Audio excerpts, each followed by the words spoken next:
In this video, we're going to show you French trimming. This technique is applied to a rack of lamb. It involves scraping the flesh from the bones ready for roasting. Remove excess skin and fat from the rack.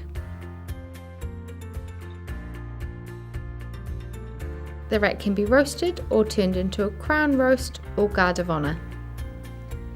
A full rack of lamb will contain 9 cutlets and therefore 9 bones, but individual portions of 3 to 4 ribs may be cut.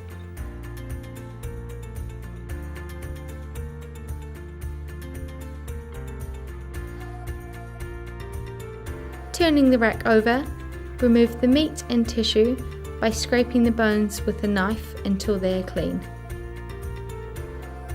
Repeat on each of the 4 bones.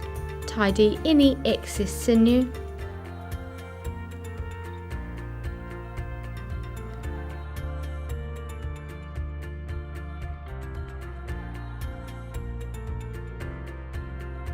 Next, place the rack on your chopping board and score the fat with a sharp knife, making a diamond pattern. This prevents the skin from shrinking and ensures a more even cook.